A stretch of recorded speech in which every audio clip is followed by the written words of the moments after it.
Halo sahabat browsing, gimana kabarnya sekarang? Yang pasti Mimin doain sehat selalu ya.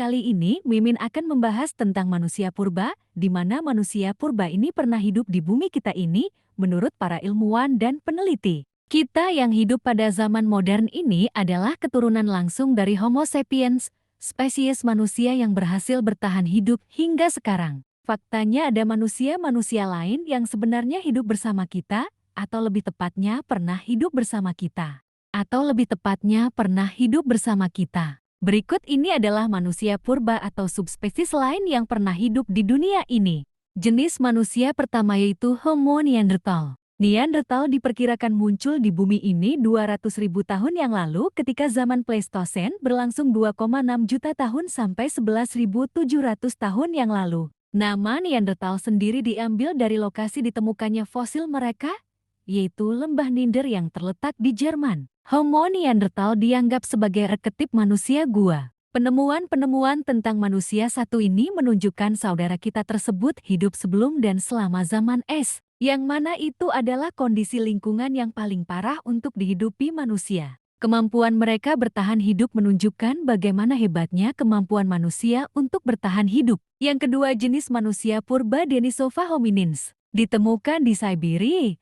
Penyebaran Denisova hominins diperkirakan mencapai Indonesia dan daerah-daerah sekitar Asia Tenggara. Penelitian lebih lanjut terkait genom menunjukkan Denisovan masih berhubungan dengan Neanderthal dan besar kemungkinan DNA-nya ada di manusia zaman sekarang. Diperkirakan DNA itu ada di orang-orang Melanesia dan aborigin Australia, namun itu pun hanya 6% saja. Dilansir Bradshaw Foundation, analisis antedena terhadap manusia Denisovan menunjukkan, pada awalnya mereka dari Afrika, namun bermigrasi ke berbagai daerah. Temuan terakhir terkait fosil Denisovan adalah rahang raksasa. Akan tetapi fosil tersebut tidak mengindikasikan peneliti paham sepenuhnya akan bentuk tubuh manusia satu ini. Kemudian manusia purba yang ketiga adalah jenis Homo erectus. Peneliti yakin bahwa ini adalah manusia pertama di Afrika. Subspesies yang terkadang dikenal juga sebagai Homo ergaster ini diketahui juga sebagai manusia paling tua, yang punya bentukan seperti manusia modern. Kaki yang relatif memanjang dan lengan yang lebih pendek ketimbang tinggi tubuh. Berdasarkan artikel dari Smithsonian National Museum of Natural History, fosil Homo erectus pertama kali ditemukan di Indonesia pada 1891 oleh Eugenie Dubois. Kala itu, Dubois memberikannya nama Pithecanthropus erectus atau manusia kera yang tegak. Menariknya, walau dikatakan sebagai manusia Afrika, fosil manusia ini belum ditemukan di benua tersebut. Kemudian yang keempat adalah jenis manusia purba Homo rhodesiensis. Subspesies manusia satu ini merupakan di Zambia, Afrika pada ke-1921.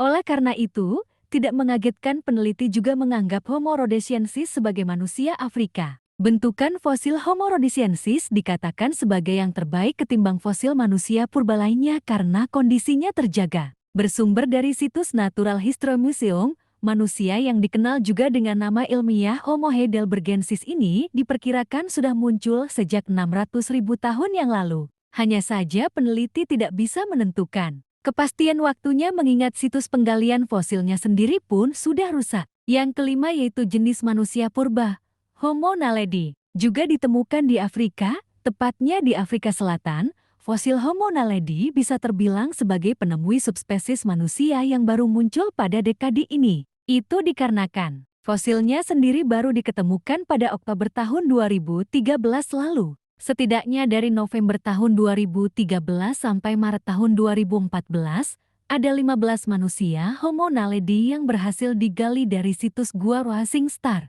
Info dari Smithsonian National Museum of Natural History menunjukkan peneliti masih belum memahami apa-apa tentang manusia satu ini. Tidak adanya temuan fosil hewan, serta alat di sekitar situs membuat ekologi dan gambaran kehidupan manusia purba ini masih tidak jelas. Hanya saja, ada sisi unik dari manusia satu ini yaitu bentukan giginya, yang tidak serupa dengan spesies Homo lainnya yang hidup di waktu serupa. Selanjutnya yang keenam jenis manusia purba Homo luzonensis. Selain Homo naledi, manusia purba yang juga baru ditemukan pada dekade ini yaitu Homo luzonensis. Manusia ini ditemukan di Filipina pada 2019 kemarin dan diperkirakan hidup di Pulau Luzon pada 50.000 hingga 67.000 tahun yang lalu.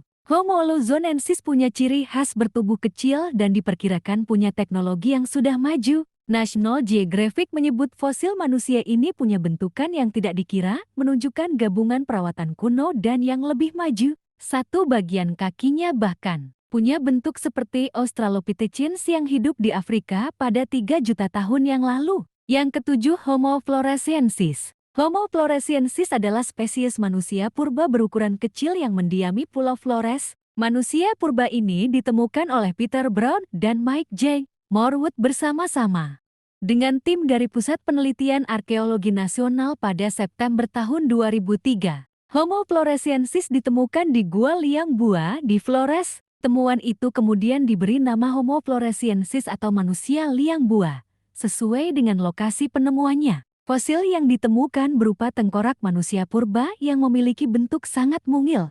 Diperkirakan ukuran tubuhnya tidak lebih besar dari anak-anak usia 5 tahun. Karena ukurannya yang lebih kecil dari manusia pada umumnya, Homo floresiensis juga sering mendapat julukan sebagai hobbit dari liang bua. Mereka diduga hidup di Kepulauan Flores pada 18.000 tahun lalu bersama dengan gajah-gajah pygmy, gajah kerdil, dan kadal-kadal raksasa Komodo. Pada 1950-an, sebenarnya manusia liang bua telah memberikan data-data tentang adanya kehidupan praaksara. Pada saat itu, Tej Verhoeven lebih dulu menemukan beberapa fragmen tulang iga manusia di liang bua yang berasosiasi dengan berbagai alat serpih dan gerabah. Diperkirakan liang bua merupakan sebuah situs Neolitik dan Paleolitalik. Pada 1970 panjang, Sujono dari Pusat Penelitian Arkeologi Nasional melanjutkan penelitian yang menunjukkan bahwa manusia liang bua secara kronologis menunjukkan hunian dari zaman Paleolitik, Mesolitik, dan Neolitik. Panjang. Sujono kembali melakukan penggalian pada 2003 bersama Mike J. Morwood dan berhasil menemukan fosil 6 individu. Ciri-ciri tengkorak berukuran kecil dan memanjang, bagian dahi tidak menonjol dan sempit, volume otak 380 cm3, tinggi badan sekitar 100 cm, beratnya sekitar 30 kg, berjalan tegak dan tidak memiliki dagu. Kehidupan Homo floresiensis telah hidup menetap dan mencari makan dengan berburu, beternak, serta bercocok tanam. Mereka menggunakan alat-alat dari batu, tulang, dan kayu yang telah dilancipkan untuk membantu dalam berburu. Manusia Homo floresiensis juga memiliki keterampilan dalam membuat gerabah dan membuat pakaian dari kulit hewan. Kontroversi penemuan Homo floresiensis yang dipublikasikan pada 2004 menggemparkan dunia ilmu pengetahuan. Tim ilmuwan yang menemukan fosil tersebut menganggap Homo floresiensis sebagai keturunan spesies Homo erectus yang hidup di Asia Tenggara sekitar 1 juta tahun lalu. Akibat proses seleksi alam, tubuh mereka berevolusi menjadi lebih kecil. Hipotesis ini didasarkan pada penemuan berbagai peralatan yang biasa digunakan oleh Homo erectus di sekitar fosil Homo floresiensis. Selain itu, penemuan di Flores juga menemukan fosil gajah purba stegodon berukuran kecil.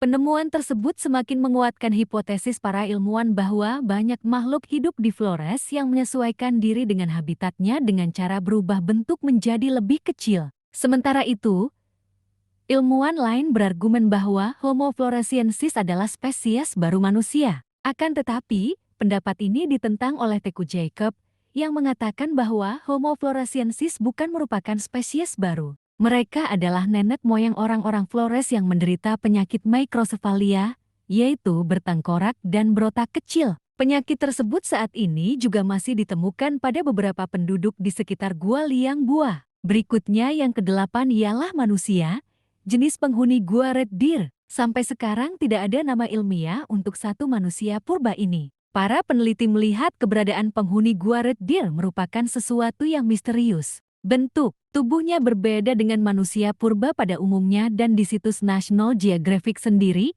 dikatakan manusia-manusia ini merupakan spesies baru. Itulah beberapa manusia purba yang dulu pernah tinggal di bumi. Kira-kira apa yang menyebabkan mereka punah? Mengapa hanya kita saja, Homo sapiens, yang tersisa saat ini? Sekian dulu dari Mimin ya.